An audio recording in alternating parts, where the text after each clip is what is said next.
I'm just here at my shop and thinking to myself, I need to start doing longer videos and have more candid conversation, in-depth conversation in the things that I highlight or touch on, because I have I have come to accept that the side of the internet that I'm on is the conscious side of internet.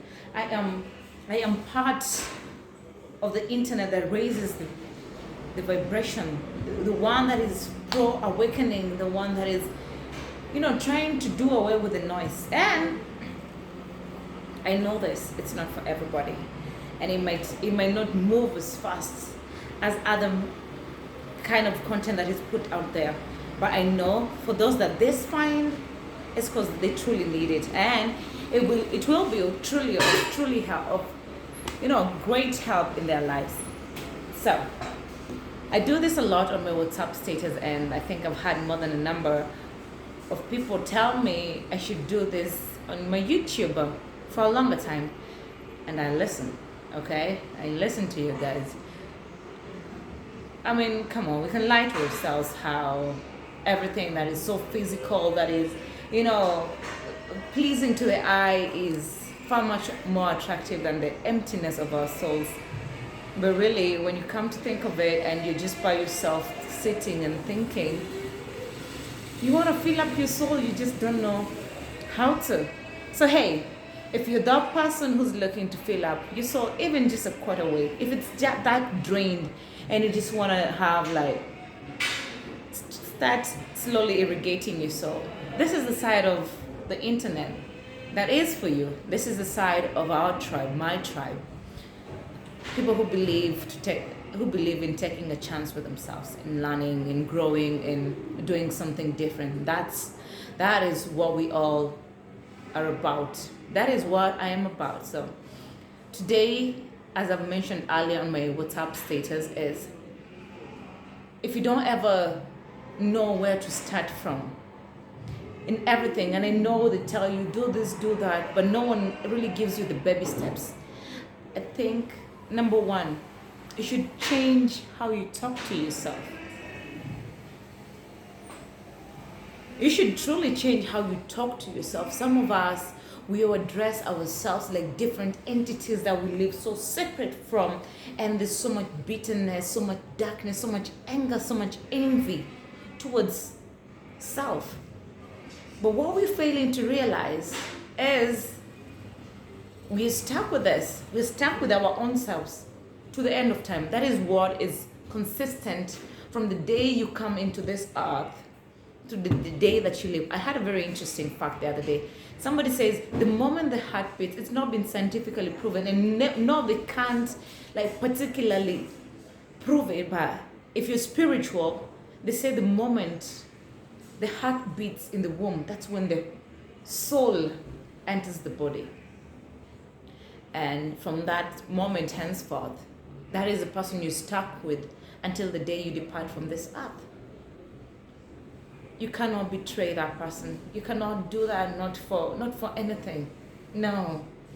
You don't want to get to the end of your life and live in regret that, well, I should have listened to myself more. I should have talked to myself with more love and kindness.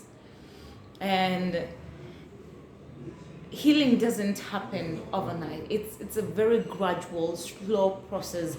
4 steps forward, 3 steps back. But what is important is the progression is there. So today I will just touch on one thing. You have to be very conscious on how you talk to yourself. You have to learn to talk to yourself with love. Look at yourself and say, God, I am so beautiful. I like every part of me. And how do you start doing that? Sometimes I know not everybody can confidently look across the mirror and acknowledge the person they're seeing. Or they're easily looking at their flaws and feeling that they're inadequate and not enough. When you stand before the mirror, start looking at your flaws. The things that give you insecurity, accept them. Look at them with love and kindness. The rest of the world will be body shaming you, but you won't be the part of the group that body shames you. At least give that comfort and consolation. Be the person that you go for yourself, you know. Guard that part that doesn't allow you to talk down to yourself, to talk to yourself with disrespect, with anger. So much happens in the external that we cannot control as much as we want to try, you know. There's no amount of power that can control what happens on the outside. But there's more than sufficient power to control what is in the inside. So yes, fuck the narrative that is out there about you. How do you talk to yourself? How do you address yourself? How do you listen to yourself? Do you dismiss yourself? Do you think what you say is not of value, of worth? And we have moments, don't get this twisted. We have moments where we second guess ourselves. It's not the same as dismissing yourself. And maybe for those people who've started that journey, a greater way of you just listening to yourself is listening to intuition. Your body is constantly talking to you. The mind always just thinks it knows better. But the body is speaking. Listen. Okay? Come on in. Just listen. Okay?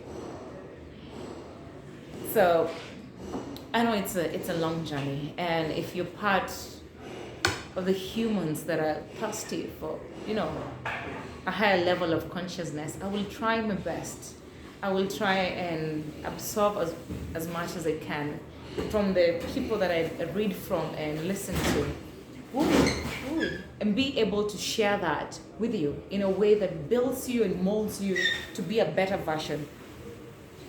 Yes, we can talk all about sex all we want. We can walk naked if we want to. I'm not saying those things are wrong. It's just that so much attention has been given to that, and because it's disruptive enough. But if you're on your conscious journey, you're part of very deep thought, deep conversation kind of person, welcome to our tribe. That's what we are about. Soul nourishing conversation, soul replenishing shit, replenishing kind of vibe. We are after the one thing that has been put aside for such a long time. Yes, yet it's the most desired thing to make us feel whole. So until next time, if you find value in what I'm saying, listen and pass it on to a friend. And ask somebody else of the same school of thought to watch. We have to awaken everybody collectively. That is the job. Find them and bring them home. Bye. Until next time, go enjoy your Madaraka Day and to all patriots. I'm sure the national anthem has been sung, but at some point I hope you did sing. We have a very beautiful national anthem, and there's no other land I would prefer to be born in than this, our motherland, Kenya. Very beautiful place and so rich and diverse and incredible at the same time. We are insane, but that's what makes us unique and, awesome. Bye.